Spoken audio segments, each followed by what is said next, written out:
Well, hello. Welcome once again to Pale Blooms and Beyond. Thank you for joining us today. Patrick Silke is an Irish singer, songwriter, and guitarist. During the 1970s, Patrick was in a trio of bands, Zebedee, Soup Band and Sidewinder, where he got plenty of experience and honed his craft. During the 80s, Patrick played a lot of solo gigs, and the next decade, Mr. Silke played with Them Hungry Buzzards, playing mostly originals and some covers in the country rock genre. Patrick currently lives in Dublin and is very active on the live circuit, playing shows with the Muddy River Band. The band covers songs of Bob Dylan, Neil Young, and Van Morrison. My guest also has a trio of solo albums to his credit. Well, welcome, Patrick. Yeah, nice to be here. Nice to meet you, Greg. Nice to meet you too, and thank you for making time out to do this and arranging another meeting. I know these things don't always go as planned. Sure. Well, take us back to the beginning. Talk about where you were born. Yeah, born in Dublin, in just the late 50s. Lived in the centre, born and reared in the centre of Dublin, beside Guinness's Brewery, which I'm sure you've heard. Oh, yeah. Oh, Right yes. across the road from Guinness's Brewery, which was nice because as a kid, you could smell the hops. Guinness from. Yeah, and that's where I was born. And then we moved out more rural, out to the countryside in years. And I think the music really started when my dad, Lord rest him, he was quite a good singer, as most Irish mums and dads were, because we spent a lot of having parties in houses and things like that. Right. That's where you'd kind of hear all the singing and the playing. Yeah. But my dad used to bring me most places with him, and in those days you were allowed bring your children into the pub. Oh, is that right? Really? And same thing, sing songs. There was always sing songs. So Did you let me ask you, in your house, did you have a piano? No, we didn't have a piano. The funny thing, nobody in the house actually played an instrument. Okay. But a lot of the Irish stuff that was done in early years, Okay. it was either traditional or else it was unaccompanied. Okay. So people didn't seem to need instruments to actually, have a sing song, or it was normally passed around the room. If there was, we say, half dozen people or 12 dozen people in the room, you'd be singing. Everyone would pass around singing. But anyway, I basically picked it up from my dad. Okay. And so I think when I was around 14, 15, I got a guitar. That's around the time I got the first guitar. Okay. A friend of mine had a 6-string electric guitar, but he wanted to play bass guitar, so he sold me the 6-string. Okay. That's how the first band began to form. So I got the 6-string, he had the bass, and we actually we worked together in the local railway. There was a railway engineering company near us, so we started our apprenticeship in there, the two of us. Is that right? And that's where we met the drummer, a guy called Danny O'Keefe. Danny's a well-known drummer in Dublin and around Ireland here. And then he had a friend that was a guitar player, lead guitar player. So that's how the first band, that ended up being Society's Children. Society's Children. Okay. And about what year was that? That was around 66. Okay. 66. Okay. That, yeah, we were doing pretty good for such a young band. Yeah. But like I say, I was saying earlier on, there was this particular very good singer really fancied the band, so I ended up being sacked out of the band. Which didn't go on for my. I was devastated actually when the band sacked me, and it kind of put me off because I basically thought I wasn't really good enough Okay. That was the mindset at the time. Yeah, that would definitely hurt your Yeah, confidence. Yeah. yeah. Well, talk about some of the influences, some of the Yeah, musical influences. well, at that time we were listening to the likes of Jimi Hendrix, with Eric Clapton, John Mayall's Blues Breakers, Ainsley Dunbar's Retaliation, all those great bands around that time, Wishbone Ash. Oh yes. Oh, They were yes. all the influences. That's what we were playing at the time, Uh-huh. which was great.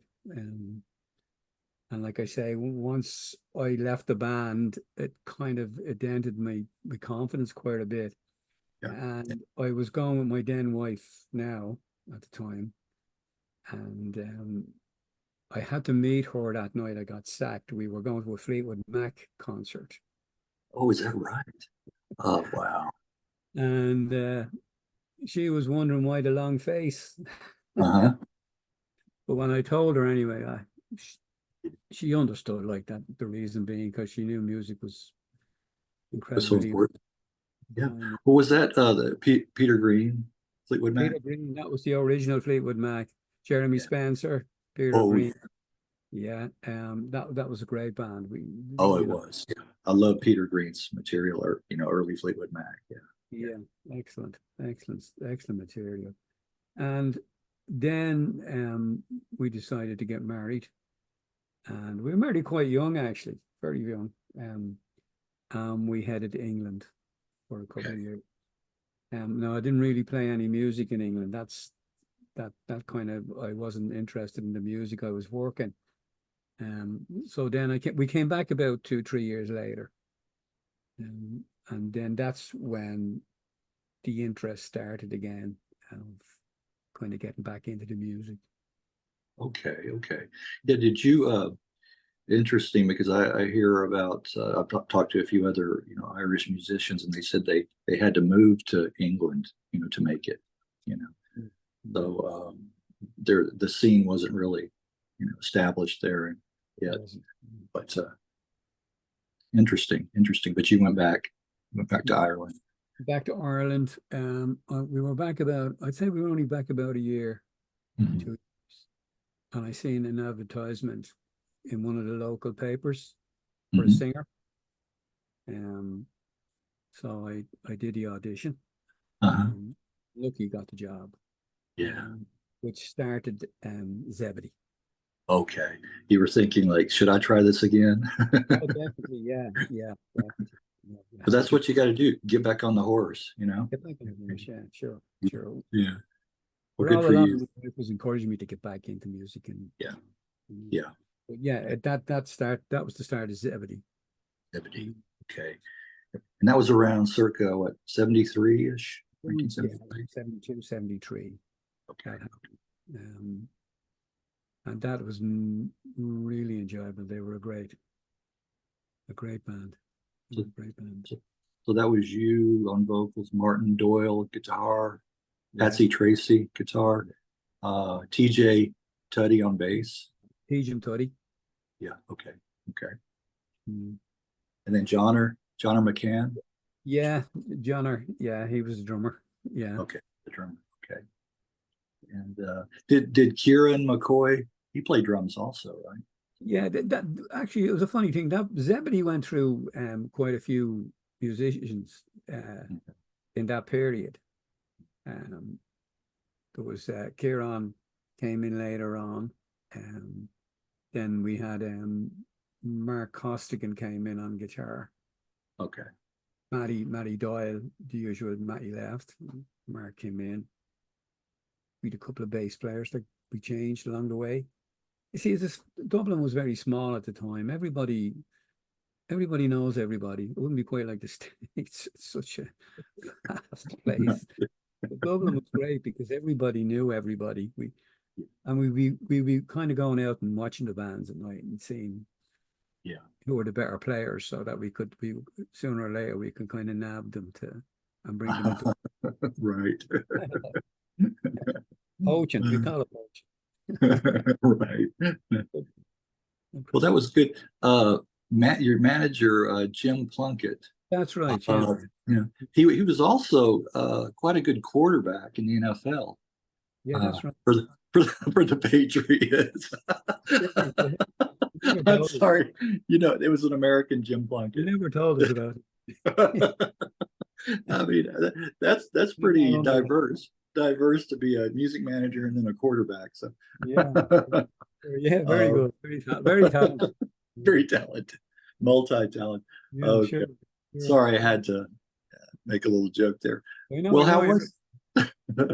was how was working with Jim as Jim was manager? great. He was a gentleman. He was an absolute gentleman, and he helped us along the way. Really Okay. good. There were some Okay. great gigs and things like that. But the only problem was we weren't really writing original material. That was always kind of the drawback there. Okay. You know. Okay.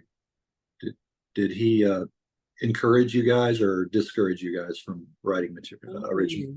There just seemed to be it just seemed to be a mindset that I think it's just the idea of writing songs and being confident enough to let people hear the songs. When you're young like that, it didn't actually come into it as much. Just a little bit later, that started to happen. You kind of get curious, and obviously, if you're going to be looking for any kind of deals, you're going to Yes, need numbers, good original numbers too. very true. But you guys didn't have any releases.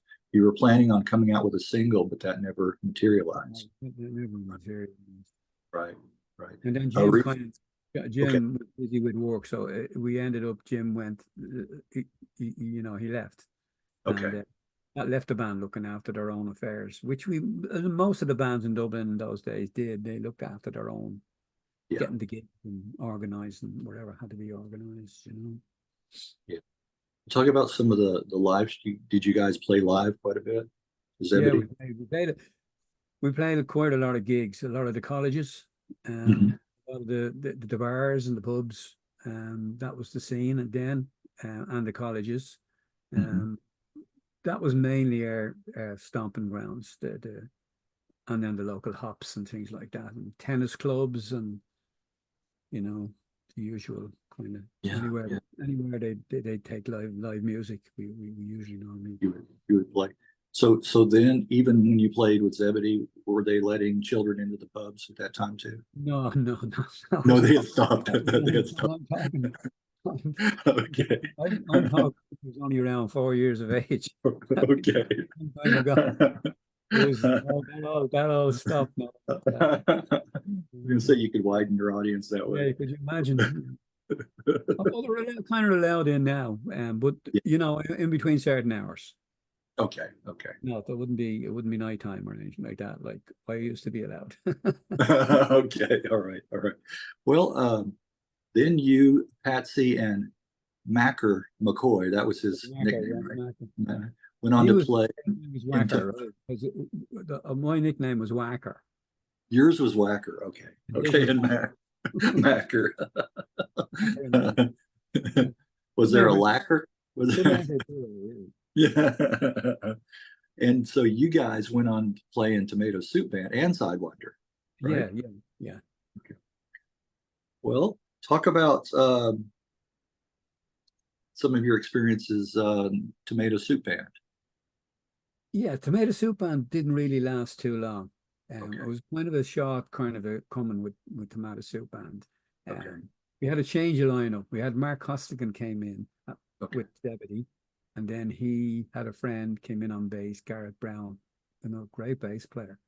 Garrett, and then I think Garrett went out to Africa to work, and that band kind of more or less just ran its course. So it was a very short kind of a spell we had with the Tomato Soup Band. Huh. Did you we probably didn't try to use Andy Warhol's Tomato Soup as a logo. I think that was Mark's idea. Mark was a little like that. He had all these weird ideas. But that would be his call on that one.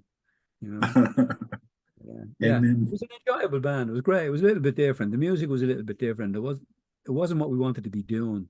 Myself, Patsy, and Kieran had different ideas too, musically. We wanted to do something a That little didn't last too long.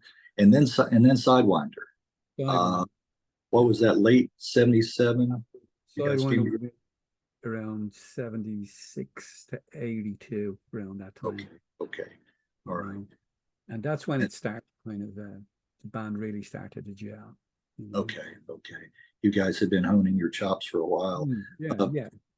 the lineup was, yeah, I was going to say the lineup was augmented with Christy Yeah. Clark on bass, Tommy Keys keyboards, Yeah, yeah. and I was going to say Tommy Keys. I mean, naturally with the last name Keys, he has to be a keyboard player, Keyboard player, yeah. That right? was a change in name, of course. Now that's where Tommy came in and Christy came in on bass. Mhm. And that's when the band really, and the thing was, Tommy was a songwriter. Oh, okay. All right. See, this is it.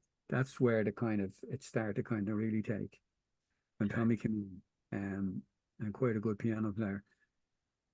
But he didn't really sing as such. So I've been the singer and guitar player, he wrote some really fine songs.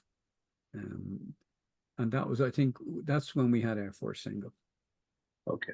with Sidewinder. Okay. Did you try your hand at any No, you see, composing? Tommy was such a good songwriter. That's I kind of I was sitting back again, probably being lazy as well, but I was kind of always kind of dabbling and writing, and kind of there was always something going in the back of my head. But like I said, he was such a fine songwriter. I kind of tended just to let him kind of bring the songs forward. Yeah.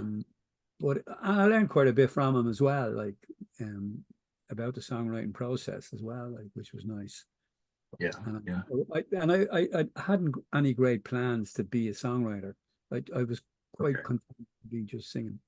Just to be the singer. Well, the band did record a couple of demo tapes that were well received.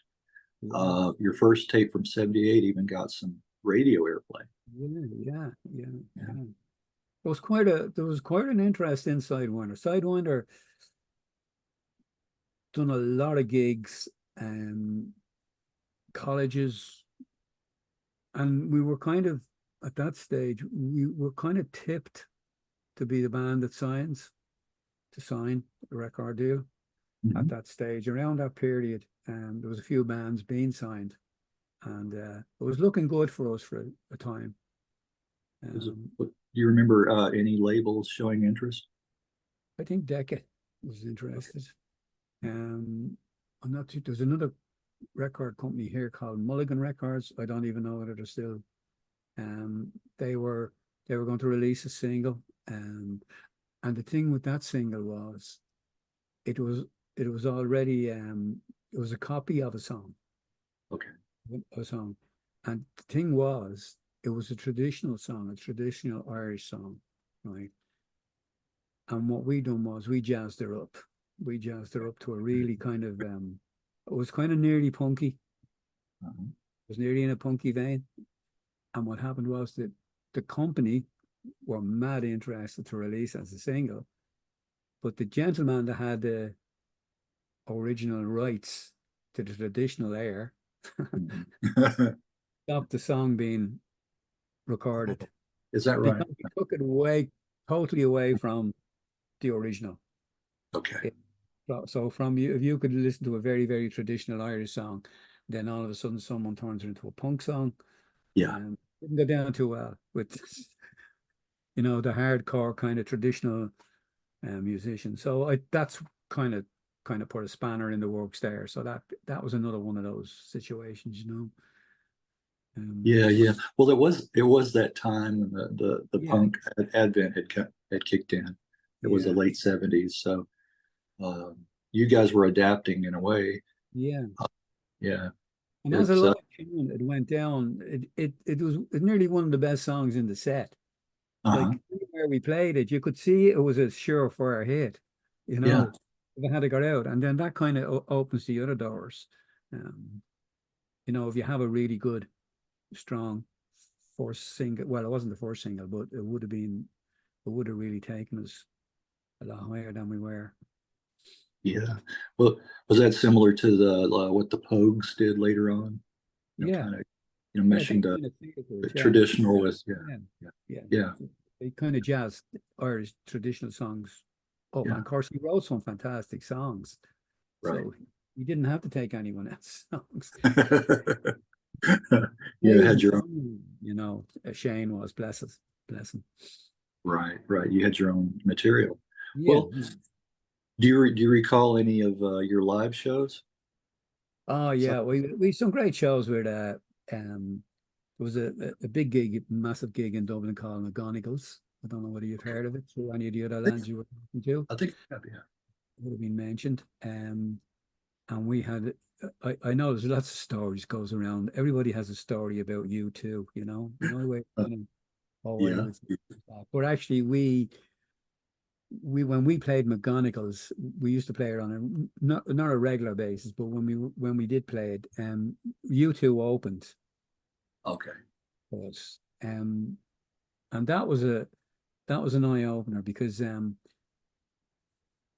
financially the money wasn't great for gigs, right? When you in those days. Yeah. And the €25 they got, right? So Right. they used to pay our sound guy, Jerry McDonald, to get them really a good sound. And I think that was the first signs of you could see those little shoots where Yeah. and when I watched them, and they were only really, really young. They were about 10 years behind us, roughly about 10 years in age behind us. Mhm. I seen something straight away. Okay. I Okay. seen something. I said it to my wife, there's something there. There's just something about this crew. Uh-huh. And the rest is history, really. You could tell they were going to go places. We're going to go Yeah. places. It was just a commitment. It was togetherness. There was just something right, you Mhm. know. All the planets were lined up for them, I think, and No, they had that chemistry that they they still were have it. Yeah. amazing. They were an amazing band, you Yeah. know. You were there at the Advent. You were able to see that. Um, well, you guys also did covers of Graham Parker and Bob Yeah, Seger. Yeah. yeah, big Yeah. influence. Vocally, they were all a big influence on me. And Yeah. Graham Parker, Bob Seger, Springsteen, Yeah. I would have been kind of that would have suited my voice vocally. At the time, at the time, things have changed since, but you Yeah. know, My favorite Graham Parker, Squeezing Out Sparks, that oh, album is a great album. Um, amazing. and like Bob Seger, too. Did you guys happen to play Main Street live? Yeah, we played Main Street Live, and we did. What was the other one we done? Oh, we done a couple of Bob's numbers. Uh, Main Street was a showstopper in the yes. set list. Yeah, Oh, I love the guitar in that. yeah, super, super. Patsy No? had Patsy play that. It was like hearing the actual guitar solo. Yes. Mm. Yes. And then also you guys played some Ace. Um, Yeah, did you let me you done let your me ask you homework, Greg. You done your homework. Oh yeah, well these are actually I didn't have to do a lot of homework. These are bands, Mm, music that I've always enjoyed too. mm. I mean, besides How Long, did you guys happen to play Sail On, My Brother? No, That's we one that didn't. I okay. don't think we played that. There's had been so many songs through the years, Greg. You kind Yeah. of um, Yeah. some of them you just miss some of them, and Yeah, yeah, I we understand. and then there was Joe Jackson as well. We used to love. We used to do a lot of Oh Joe. yeah, Joe Jackson. Yes, yes. I've really enjoyed That his was the early group we got first into then. Yeah, we got into first, that group. first couple albums, Look Sharp, and yeah, Yeah, excellent, excellent. yeah, really, Great really good. music and in the '70s. There was some amazing music going around. Yes, yes, there was. Well, let me ask you about between afterwards. You said Mm. during the '80s that you played solo Mm. uh, quite a bit. Did you ever do any busking? No, no, I never got to that. I never Okay, got to that stage. okay, You know. all right. But you did play. Sometimes they just tell me to. I think you need to go out and busk now. Uh-huh. Well, people, there's too many buskers around at the moment. Yeah, They're trying to curtail yeah, some. yeah. Anyway, but it's great. It's great for people starting off. It's fantastic. Right. I was going to say in the beginning of their careers to do that kind of thing. Well, did you play with any other bands after Sidewinder and before Them Hungry Buzzards? Any other bands? You see, I went through a period where, you know, starting off with a young family. I joined a few wedding bands, Okay. and because that's where the money was at the time. Right. But I just couldn't, I just couldn't stay with that. The music just was not what I wanted, you know. But I used to, you know, I'd end up leaving the band pretty quick. It didn't suit what I wanted to do. And then solo, I enjoyed solo, but I just found it a very lonely place on my own, playing on Yeah. your own. You Right. know, if you want to be lonely, it's you know, traveling the country on your own, playing the gigs on your own, no comrade Right. to kind of chat to and have a bit of a Yeah. laugh with and a couple of points with. It Well, just it didn't true. suit. Well, yeah. Very true. I mean, and the whole focus is on you as a Yeah, solo artist. Yeah. yeah, yeah, You can't divert any of that attention at all. So yeah. yeah. Yeah. The only And thing it with, did was too, it gave me a little bit more confidence. Um, it gave me a little more discipline. okay. Well, it was then I was the odd, without saying anything, I throw in an original song without Right. kind of saying anything because you were playing covers mainly. Um, just to see could I get any kind of feedback from, Yeah. you know, and that's when it kind of started solo was the odd person would come up from the bar and say, by the way, who wrote that song or what album is that song on? So then I'd be saying, well, obviously it's one of my songs. You should record that song, you know, and that kind of that's where the confidence started to build, Confidence. Yes. you know. Yes. So I was kind of slowly but surely, you know. I actually started writing at a very late stage, in comparison with a lot of singer-songwriters. Yeah. You know? Well, but you were getting that feedback, like you said, from the audience, which gave you that confidence, Yeah, which is you know, great. to pursue that. And whether it was early on or later, it did come to Yeah. you. Mm. Well, uh, okay. How did Them Hungry Buzzards? I like that. I like that name. How did Uh, they? How did it form? yeah, that was the best. That was the best time of it. Okay. You know, the name nearly kind of says it all. Yeah, we what happened was there Patsy, the guitar player. No, we weren't the Sidewinder had kind of split by that time. So, okay. Because I was just saying earlier on, we were the band to sign after the Boomtown Rats. That was that situation there, right? Okay. And then on the 11th hour, when we were doing everything, it's a long story, but it just fell apart. So the band kind of had been working for so long, on the road for so long. We just burnt out. Basically, that's what we did. We burnt out. And after the McGonagall's gig, the last gig we did, we got into 5 cars and we drove our 5 separate ways. Didn't fall out, no arguments, no. And that's when it kind of, I had that lull then, and then into the Hungry Buzzards. But apparently Patsy had met up with this singer songwriter called Ned Costello, right? Yeah. Okay. And they had written a few songs. Ned was a songwriter. Patsy used to dabble a little small bit in songwriting, co-writing, a little bit of co-writing.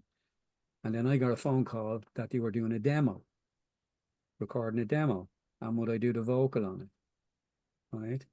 So there was just Patsy and Ned. So a friend of ours, Willie Hayden, was in the Buzzards, he wasn't in the Buzzards, but was his recording studio, Poppy Hill Studios. All right. So we were going there to record it. So we had 2 other members, Paul Flynn on drums, and bass player, who was John Tracy. Okay. And once we got into the studio, this guy Willie Hayden, he was a very good acoustic player, really good acoustic player. So we decided to put some acoustic down. So we asked Willie. And the story went then, we recorded the demo. I think there was 3 songs on the demo. And somehow or another, the demo got onto radio. we were finished with it. We just done the demo as musicians, and then we all went our separate ways. But we got a phone call one night from a funny thing, another singer-songwriter. I don't know whether you've heard of him here in Ireland, Neil Toner. How do you spell the last name? Neil, Neil Toner. No, I haven't.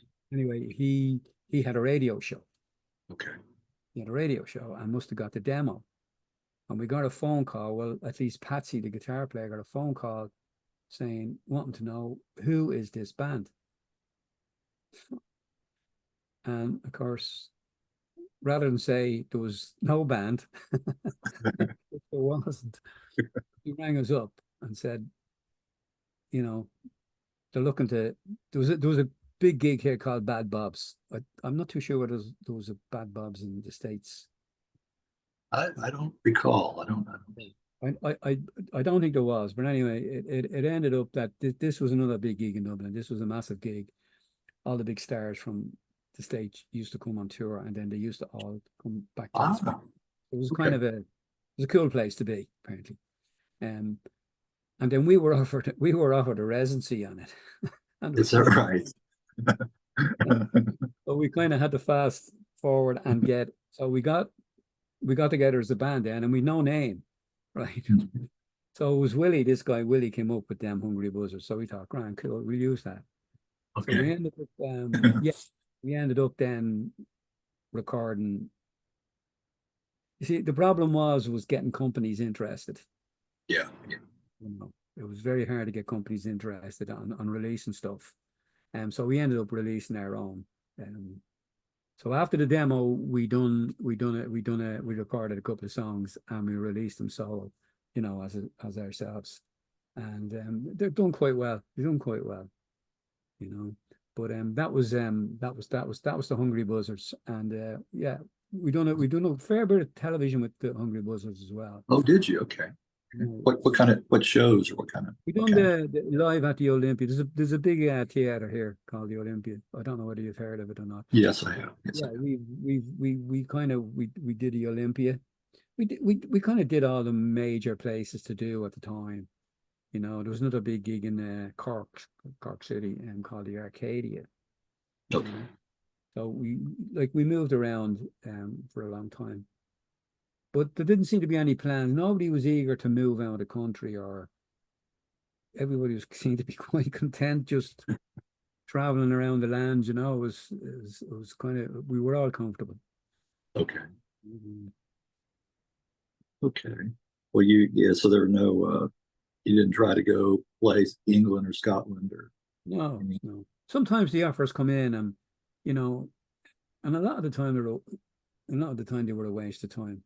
Like we heard so many stories with bands going away and coming back. I mean, Danny O'Keefe, who I mentioned in the first band, Society's Children, the drummer, like he went away with Tony, the guitar player, to play with bands, and they ended up having to sell their gear, come back home. Okay. There was a lot of that kind of went on, promises, right. You know, and they didn't materialize. And these lads had to send their drum kit to get back on the plane and get home. You know. Tough times, you know, tough times. Yeah, so that's a lot. We kind of tended to be, well, look, we're doing all right here. We're not making a fortune, but we're playing and we're enjoying it. Right. And you know, so that's the way we sometimes played it safe, Greg. We were probably right. I was going to say you were conservative about it. We were for the big deal, I think. Yeah, but you know, sometimes those risks pay off. Sometimes they don't. Like you said. Yeah, they do. Now the bands that did go had something to take with them, like Lizzie, right? All these Rory Gallagher, they had something to really take with them. You know, a lot of the bands that went out and came back didn't have that in the locker. You know. Right. Yeah. How about Ira Parent? That's another Ira Parent. Oh yeah, brilliant, great. Yeah. Fantastic band. Yeah. They were. Yeah, the thing was wasn't he in? I'm trying to think now. The great Henry McCullough. Yes, right. Yep. Henry McCullough. Yeah, he was with Wayne and Parker. Yeah. Right. And and Tiger Taylor. That's Yeah, right. He was another. yeah, Yeah, he was a yeah. great. Right. Yeah, Amazing for such a small. I think we punched above our weight in terms of yeah, musicians, like some fantastic musicians that actually never made any yes, at all, or made any money, or you know, or a successful career really. yeah. It's just sad. But I mean, you did it for yourself. I mean, that's what you got to do It first. basically starts off when you Yeah, start off as a kid, right. in the bedroom with the guitar on your lap, and you're trying to learn three chords. You've no intentions of conquering the world. You just want to play music. Uh-huh. I just wanted to play music, show off. Right. Exactly. Exactly. You know, think about the Beatles when before they made it, what they must have been thinking, you know. Yeah, sure, They, sure. they couldn't envision that. Uh, No, well, not a well, chance. well, what did you do in between Them Hungry Buzzards and the Muddy River Band? Yeah, the Muddy River Band's right up to date now. But between that period, then I kind of was playing solo, Okay. and that was coming up to. Uh, I think I finished playing solo around 2005. Now I had a bunch of songs, right? But I'd no band, right? Um, and I decided then if I don't try it now, I'll never do it. So anyway, I worked hard, and because like I say, I all the cost was on me to go into the studio to get the musicians and the whole lot. Um, anyway, I think I had about at least 20 odd songs written, and Mhm. I knew a couple of guys that I used to play with, um, and one of them was going back to what we were talking about, TJ Tuddy, the bass Yeah. player, fine bass player. Um, I had Patsy Tracy on guitar. Now I had a drummer, but on the 11th hour before the recording, I got a phone call to say he couldn't do the recording. So Mhm. I was up the creek, no Yeah, drummer, I would right? say. Because they were after being demoing the songs, listening to the songs. So it ended up anyway. I rang Tejan, the bass player, and I said, "We're in trouble here. I've no drummer." And he said to me, "You know who's in town back from Nashville?" And I said, hmm. He says, "Fran Breen." No, you wouldn't probably know Fran Breen. Fran Breen would have been a drummer, that great drummer here.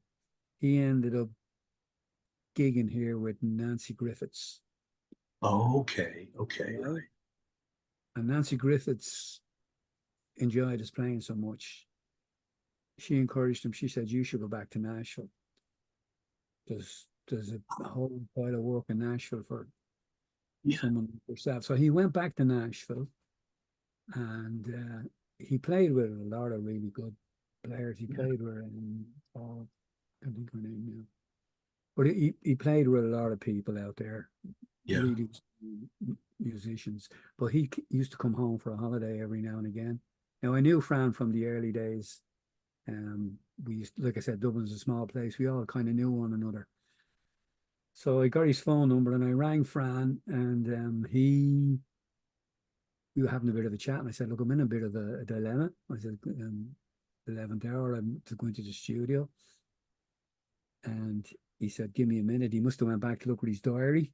So he came back and said, "Yeah, I can, I can do that gig." But he had never heard the songs, right? At And this all. this is where the real kind of how good the guy was, and how good a lot of those guys are. We met that following evening in the studio. He sat down with an A4 piece of paper, and he Uh-huh. said, "We were going to record 3 songs a day." Right? That's the plan. That was the plan. Yeah. The first 3 songs. So he just started to scribble on the A4. He did. And the 3 songs went into the drum booth, and we recorded the 3 songs, right? No problem. Yeah. And we done exactly the same thing the next day. And for 4 days we done the same. and we Yeah. recorded the first album. I done the first album. I was going to say, going back to Nancy Griffith, she had a connection with Ireland, UK, folk Yeah, musician. I know that yeah. several of them had worked with her on her recordings, like you said, in Nashville. Mm. You know, yeah, and she was born in Texas. I never realized that, Seguin, Texas, Mm. and passed away 3 years ago. Wow. That's right. Yeah, unfortunately. Yeah. Yeah, yeah. Okay, yeah. But I've heard her name come up in these interviews before, Nancy Griffith. Yeah, Yeah, yeah. yeah, And a lovely guy, super and very helpful, and came in yeah, at the drop more or less of a hat, yeah, and done the job, done a great job playing the songs. They really yeah. kind of songs. And then I brought in another friend of mine called, I never really actually played with a guitar player called Mick Cavanagh. And he really added, because I was used to only having one electric guitar. Yeah. But I had two. And what I wanted was, because Patsy and himself were slightly different style-wise, I wanted to vary the album solo-wise. I Yeah. didn't want the same sound. So anyway, it ended up that was the first album. I think that was 2007. Okay. Okay. Were you pretty pleased with the way that it Oh, came yeah. out? And it was the airplay I got as well. I'm Yeah. actually still getting royalties off it, Oh, okay. which is Okay. great. No, they're nothing. It's still being played, because Imro. Would you be familiar with Imro here? They're like the union, the music rights. They're a kind of a music rights union. Yeah, I think so. I think I've heard of that. Yes. They look Yes. after your songs. They look after whatever your songs play. They track everything down. Yeah. So every quarterly, I get it's not it doesn't be a big amount, but every quarterly I get a rundown where the songs being played. They're being played all over Europe, Yeah. Germany, Switzerland, New Zealand. Obviously people still listen to the song. Yeah. But your music travels, that's a good sign, right? Oh, Yeah. brilliant. Yeah. And the royalty check that you get, you can go out to eat, right? Or pay your utility bills. Yeah. Yeah. Some months it's slightly, and other months it's less. Yeah. Yeah. Every quarterly, it comes in, and Yeah. I'm waiting for the big check though. I'm waiting for Right. me and a good self can retire. Right. Well, don't hold your breath. Bastard. Don't hold your breath too long. Yeah, right. But it might come. Yeah, you Yeah, never yeah, sure. Well, I on your YouTube channel, Mm. I listened to some of the tracks, and I really enjoyed your cover of Harvest Moon. I thought that was a really, really nice cover. Which one? Yeah. Harvest Moon. Oh yeah, yeah, yeah. Yeah. Neil Young. Yeah. Yeah. That's a Good nice one. track. A nice cover. Nice cover. And then Two Desperados. Is that original or is that a cover? Yeah, that's an original. Okay. Okay. I thought so. Yeah. The other That's guy, a he's in Australia at the minute. We were actually where that was written. I wrote that about the both of us, growing up in Dublin. That uh-huh. was one of those kind of, buddy songs. Yes. Yes. Yes. That was a nice one as well. Yeah. Uh, I've never recorded it. I just acoustically. I've never actually recorded. I didn't get around to record that yet. I will eventually get around to record. okay. I was going to ask you about that. Yeah. Yeah. If you would. Yeah. Do you think so? There's still some songs in the vaults that you haven't recorded still? Yeah. I've quite a lot of songs here now at the minute. We'll get to the other thing further on down, but yeah, I've songs here now that I've kind of got more productive as I got older, Okay. and maybe more experience of life. Right. Right. And, How about during COVID? Did you write a lot more during that period? yeah, Yeah. well, during COVID, there ended up that um going back, this guy Ned Costello, that I was Yeah. explaining to you earlier on about Patsy. Yep. Ned became the songwriter for one of the bands. I don't know if you've heard it. We had a band called Temper Temper. No. You wouldn't have heard them. They didn't last too long, Temper Temper. But what happened with Temper Temper was we done a recording with Ned's songs and Patsy's songs, and we were called Temper Temper, right? Now that's where I got to know Ned really kind of well. Right? Okay. Now, fast forward during COVID, I was doing, actually, I had released the other album, and I decided to play the two albums one night in one of the venues in Dublin. And after the gig, Ned came down, this Ned Costello, and he handed me a CD, right? And he says, that's a CD of 12 demo songs. He says, will you have a listen? And if you're interested, I'd love you to sing them, right? He wanted to do an album. The problem was he didn't sing. He wasn't a singer. So I said I'd have a listen and see if it suited what if it suited. So I was off on holidays for a few days and I took it with me and I had a good listen and there was some really good songs on it. So when I came back, I said, yeah, no problem. I'll give you a hand out with the album. I'll do the vocal on the album. And we done that over the COVID. That kind of came around over the COVID period. Okay. Wrong side of lonesome. Is that what you're talking about? Yeah, that was Wrong Side of Lonesome was my album, right? My own album. Now, the album we've done because of COVID, it ended up that we recorded enough songs for two albums. Okay. And what happened then was because once I started singing Ned's songs, he said to me, have you any songs? And I said, yeah, I have a good few songs. So when he started listening to some of my newer songs, he said, let's start co-writing. So we started to co-write. Now we have an album ready to go, but it's not out. It won't be released till, where are we now? May, I say around July, August. Okay. Now that'll be Costello and Silke. Okay. That's what you call yourselves. Okay. Now I was only going to be Costello, but when we were about 5-6 months together, he said to me, look, do you want to become part of this? Would you like to come on board? And I said, well, if you're interested, I'll come on board, which was great because we were co-writing, which I didn't do before, which was great because I had loads of bits and pieces of songs. Right. You know yourself, you have it, and you can't find an ending, you can't find a chorus, right? And he was really good at picking up what you were trying to say. Okay. You've got a subject. Some people wouldn't really tag into the subject. Yeah. Whereas he was able to tag into exactly what I was trying to say. Right. So it was like a puzzle you guys kind of fit together. Yeah, that's it. It was great. And it was it was a really good challenge, great challenge. Right. Nice that you found someone like that. You could work well together. Yeah. Well, I wanted to mention from your first album, Wrong Side of Lonesome, a couple of tracks. Did you hear the track? Did you hear yeah. The track? Yeah. Half a mile from Birmingham. Yeah. Stuck in traffic in Birmingham. Yeah. That's a great. Not Birmingham, America, Birmingham, England. Right. Okay. I gathered that. We were stuck in traffic, me and the lady here, and for a long time, and I'm saying half a mile from Birmingham.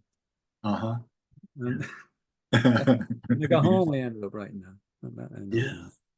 I think it was the only country song on it, wasn't it? Kind of had a country feel. Yeah, you did have a country feel. Yeah, well, it was good subject matter for when you were sitting in traffic. Yeah. Now, when does it just different times when the inspiration comes to you to write, just like a situation like that, or certain times of the day that you're more inspired, or anything like that you could think of? The way I've always did it, Greg, is I sit down with the guitar. But no, I'd come up here to the room with no intention of anything. Yeah. I'd do this every night. I've done this every night all my life. I'd come up after dinner and I'd sit up here with the guitar for a couple of hours and listen to stuff and one thing and another. And if an idea comes, a couple of words, verse, I'd even wake up sometimes at night and have to run in here and even if it's only 2 lines or 3 lines. And that's how I do it. And then I build on it, and hopefully, and then the situations start to inspire stuff. And I found on the second album, I didn't realize all the subject, what I was writing, I didn't realize until I recorded the album what all the subject matter was about. Yeah. That kind of a way. I was writing songs. I seem to be writing songs on a reasonably regular basis. And I ended up that it's only when I recorded the album and I would start listening to it back, I found a lot of the songs were about loss. Oh, okay. Right. And they're not obvious, but to me, I think it was my therapy, actually. Right. If that makes any sense. Yes. Mm-hmm. So it was kind of, yeah, it was a little, yeah, a little bit of cathartic. Yeah. For you, catharsis. There you go, catharsis. Yeah. Well, you know, from that same album, I love "Crazy About You." That's another song I really enjoyed. Yeah. And then of course the title track, "Wrong Side of Lonesome." It's a funny the guitar, love the guitar in that. Go ahead. Lovely, yeah. What happened was we changed the name of the album. When I released the album first, there's a song on the album called Silver Road. Okay. Right. And how that came about was we were in the UK visiting, and Bernie's my wife's sister. And we were going through this real old English village. And as we were driving down this hill, there was a lovely thatched cottage. And as we were driving, she said to my wife, myself, I used to live there, right, at one time. Beautiful cottage. And as we turned, we had the turning on the road to go around. And as we were going by the house, there was a plaque on the wall, and it said Silver Road. Right? So I said to my wife, I said, great title for a song, Silver Road. Right? But never thought about it, other than I thought, good title for a song. And a couple of months later, that's how Silver Road came about. Right? Yeah. But this is a strange one. That album was being playing quite a bit on radio. And I got a phone call one day with this gentleman saying, "Can I speak to Patrick Silke, singer-songwriter?" Now, nobody ever rang my home and asked for Patrick Silke, singer. So I thought, here I am. This is good. This sounds good. But anyway, it ended up that I was a gentleman was listening to the radio late at night, because they used to play a lot of my stuff late at night. You know, it would have been late night radio more so than daytime radio. And it ended up then that he said, God, I love that song on the album called Wrong Side of Lonesome. Yeah. Because he must have been playing that song that night. And I said, yeah. He says, can I meet up with you and have a coffee and whatever? So we met up. I don't want to be talking on here, but I'll just give you a rough idea. No. He was a songwriter. Okay. Same thing. Couldn't sing. Wanted to know I'd do an album with him and sing the songs. Yeah. So I gave him a hand out with that album. And then he rang me one day and he said, would you not change the title from Silver Road to Wrong Side of Lonesome? And I said to him, well, it'd be a bit costly now for me to have to go back. Yeah. And right. No, don't worry about that, he said, Patrick. He says, I'll cover the cost. Okay. Right? Yeah. I said, are you sure? He said, yeah, I really love that song. If you wouldn't mind, he says. It was all the one to me. I didn't particularly mind. Anyway, we got the album cover redone, and it ended up Wrong Side of Lonesome. So that's how that came about. That's how that came out. Which is good, because it's a question people will ask you, what's Wrong Side of Lonesome? What's it about? Yeah. You know? Yeah. Well, you ran into a couple of guys that couldn't sing, and then you were just the missing piece. Like you should have put an ad, a songwriter that can't sing, looking for a songwriter that can't sing. It's like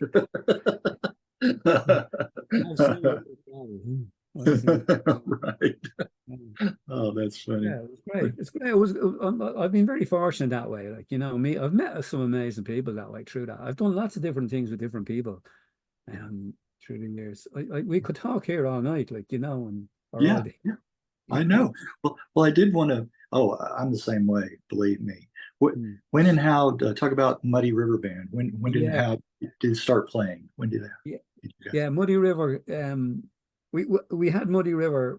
We done the next album. Actually, the album I done with this gentleman was the Red Lake Sessions.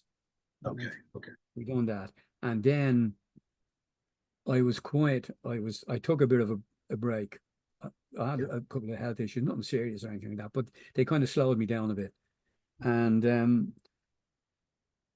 my friend, you see, like I say, with Dublin, you're bumping into the same people all the time nearly. So with the Hungry Buzzards, when the Hungry Buzzards finished up, um, my friend Willie Hayden, the guy around at the recording studio, Poppy Hill Studios, he was running concerts, folk concerts in a little town outside Dublin, right? And he was bringing in fairly well-known artists, and he'd have a support slot, have somebody opening. So he rang me one night, and he says to me, "Would you like to come down and open for one of the solo? You know, the two of us will sit down and do a bit on the acoustics."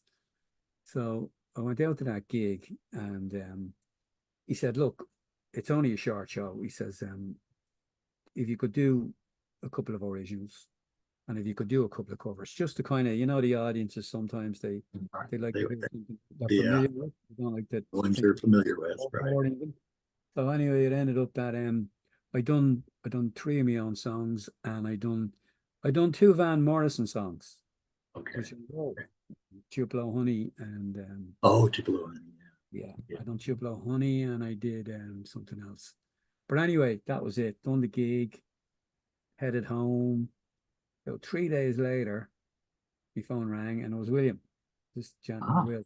He rang me yes. and he said, after the gig last night, he says, the amount of people that stopped me and asked me about the Van Morrison songs, they seem to be talking more about the Van Morrison songs. You know, do you think, he says, I have another friend that's big into Bob Dylan. And of course, Willie was big fan of Neil Young. He says, I've one or two gigs left in the theatre, right, that I haven't filled yet. So what Yeah. happens if we rehearsed and the three of us get together? You do the Van songs, I'll do the Neil Young, and Pete will do the Bob Dylan. So we got together, we picked the set list, and I think we picked around 8 songs each of the different artists. And we got another couple of friends, same thing, musicians, guys that I hadn't played with before, but I kind of knew them, but I hadn't played with them before. So they were mad, very enthusiastic to get in behind this. So anyway, we put the tickets up for sale, and a big enough theatre, but it we didn't even expect to get it half full, to be Okay. honest, you know, and because nobody had heard of the Muddy River Band, nobody had. But anyway, it ended up that it didn't sell out, but because of the reaction of the gig from the audience, the theatre wanted us to do another gig a couple of months later. So it ended up that we done the other gig. The gig sold out. Then there was stuff went up on social media, and then we start getting phone calls from all the theatres around the country wanting to know Yeah. what we're interested in doing the. So we've been traveling. That's what we're doing. Actually, we're traveling now doing the Muddy River. You know, it's not a tribute band; it's the songbook of the artists. Okay. You know Right. what I mean? We're not trying to be Bob, or we're not trying to be Van. No. You Right. know, and it seems to be working. It seems to be working because our genre, myself and yourself, there's so many people out there don't get to see these people anymore. That's right. Yep. Mhm. There's only the Yep. pubs, things like that. And the theaters are great because you can go in and sit down and have a drink, and you can sit and listen and Yep. enjoy the gig. You know, and it's great fun. We're having great fun because it's the first time I've actually had 3 singers on stage. Mm-hmm. I'm not doing all the singing. I know it sounds, I'm really kind of grateful, because the way we work it out is I'll do 2 Van songs, Pete will do 2 Bob songs, and we'll do 2 Neil songs. And then it comes back to me. Uh-huh. So it's passing across. So you're getting, and then we have the acoustic. The first half is kind of acoustic, and then the second half is all electric. Oh, So all we've right. got to, and it seems to be working. Oh, okay. So the audience doesn't boo you when you do the Bob Dylan electric, Great. huh? Yeah, well, you often hear a few comments, all right, but it's just out of I'm just thinking back to when he first yeah. But started that. It's great to give them both sides. It's great to give them Yeah, both. right, very much. And You know, it's good you keep a good balance there, like you great said. balance. Yeah. There's an art, and you know it because you play live, to playing the songs that the crowd's familiar with, Mm. and how to intersperse in there maybe some that they're not so familiar with, and to Yeah, keep them interested, it is. yeah. And what we're finding now is that a lot of the songs now we're doing, they're actually singing along to them. Like there's nights I can stop singing Mhm. and leave them. Yeah, You and know, the they'll Irish are just great for singing anyway. They like, I mean, they want a party either ways. They right. always want to join in, and it's just, yourself. It's great to see people having it, enjoying themselves in such troubled times. Right. Things are so difficult for people now. Oh, it is. And music to me is the highest art form, Isn't it? and if I didn't have music, I don't know, life would really be empty, pretty empty. Yeah, I've always, it ministers to me. It speaks to me, music. Yeah. it So doesn't. You can yeah, see that. yeah, it has that healing quality too. Yeah, yeah. It really, it does. I think that's what happened with the second album. I think that's exactly what you said there. It seemed to be a healing album for me, Right, kind right. of, because vocally it's great to be able to express yourself in, Yeah, it's hard to explain. My father used to say to me, and I could never understand when I was a kid. He used to say to me, um, what's this he used to say to me about singers? Lots of people can sing, but yeah, not everybody's a singer. right. Right. It kind of Yeah, contradicted itself, yeah, yeah. right? But I can hear that. I know what he means, though. I think I know what there's certain singers you hear, and he. and he used to say to me, "You'll find that place one day," and I did find it. I did actually find it. Yeah, I'm not looking for it yeah, intentionally, right. but there's certain songs, and not every song. Yeah, It's not every song. There's certain songs that you hit, right, and when you have the people in the palm of your hand.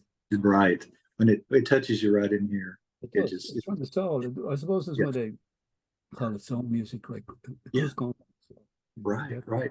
And once you're, I hear this over and over and over again doing these. Once you're bitten by the music bug, Yeah. it's for life. It's for Yeah. life. Actually, Yeah, it yeah, absolutely is. yeah, That's, yeah. And then you get to it's never, maybe at some points it's been about the money, but mm, today's day and age, not about that. It's about, you've got to do it. It's, you got to share that with people yeah, yeah, and make that connection with the audience. Yeah, yeah, yeah. yeah, and the But listeners. my wife used to say to me, Bernie, and she used to say to me, if you had put a third of the energy into Yeah, a small business that you put into music, we'd be millionaires. And I can see what she's saying. Like, no, she'd be joking, but right, because she's a great supporter, right, even right, writing one. Yeah, I was saying to right. her, You, actually, it was her that started off sending stuff off. Before I used to have stuff in the wardrobe here, and yeah, she's yeah, I wouldn't, she wouldn't. yeah. Well, Patrick, I'm not a musician, but I think I have a good ear for music, Yeah, and I've collected so much of it over the years. yeah, But you know, I can hear that because working in a business environment, which I've had to do, Yeah, sure. to sustain us. I don't enjoy talking with people on that level. I never have. The politics, the meetings, the waste of time, all that stuff. But this kind of thing really feeds me, doing these interviews. Yeah. So on this, talking about music, you know, maybe my calling, I'm finding out late in life, maybe. Yeah, But, well, this is it. And it's never too late. right. But this kind of thing, because I've always been reticent, shy, I didn't think that I would be able to do this. But if it's something that you have a passion for, it's not hard. It's not hard, That's for sure. So, it comes natural when you love something like. Very true. That's the best way to put it. It comes naturally. Yeah, there's my horse. Well, I call him a horse because he's a big dog. he's a labradoodle. A labradoodle. Oh, right. Yeah. But a few family members have. Yeah. He's a good dog. He's a good dog. Anyway, well, anything else, Patrick, that you'd like to add or plug or mention or? Yeah, well, what I will mention is the Costello and the Silke album when it does come out. Yes. Going to be called Stars Go Out. Okay. That's going to be a really good album because Ned's really an amazing songwriter, and hopefully in his own right that he can kind of cover some ground because he's a lot of stuff. He's a lot of great songs. But the music business is weird now. It's weird. Yeah. Yes, it is. Recording wise and all the other business and iTunes and Spotify, it's done a lot of damage to the musicians. Any kind of earning. That's I suppose why they're all back out playing again. Yeah, exactly. But well, things have kind of opened up a little bit after COVID. People are starting to go out more. Yeah, they're going out again. That's the main thing. So you're able to enjoy that and get out and about and play for people. So that's a good thing. But yeah, I know the state of music industry is not, with the streaming and all that, and not good right now. But we can always hope, that things can change, or you got to just keep doing what you're doing anyway. Yeah, you tend to be on your own now. Anything you need to do, you have to do it yourself. Right. Self promotion. You're right. That's the name of the game now. But that's what you do. You like I say, you love it. That's what you do. It's there. It's in your DNA. You kind of just. There you go. And I'm just happy to be able to talk to you guys. And, you're doing a great show, Greg. Well, I appreciate it. I like to get that feedback, and it's nice to read the comments that do come in. And I would encourage you, if you like it, after I send you the edited copy, which there shouldn't be too much, to post it on your social media. Yeah, sure, I'll do that. Let everybody know, and see what kind of mileage we can get out. To talk music anyway. Yeah, exactly. And to me, this was a no-brainer because I know you guys most people like to talk about themselves. So, hey, right. So, enjoyed that immensely anyway. I have enjoyed that immensely. It was great. Very relaxing and very kind of. Well, yeah, that's what I want it to be. So I appreciate hearing that.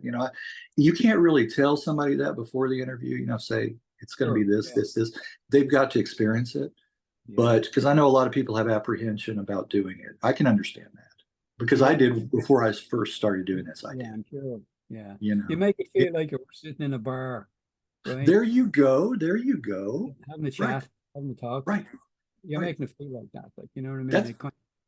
That's why I call it a chat. I even put chat and then /interview. And I may just start calling them chat altogether because people get apprehensive when they, hear interview anyway. So, And a couple of points would have went well, but we'll probably do that someday. So thank you again, Patrick. I appreciate your time and for sharing some of those stories and going back in that time machine. Yeah. It's always fun. I enjoyed it, man. I enjoyed it. Yes, I did too, and I always do. Getting a lot off my chest, yourself. There you go. That's what it's about too. And again, all the best to you, Patrick. And let's keep in touch. Let's keep in touch. Stay safe. All right, you too.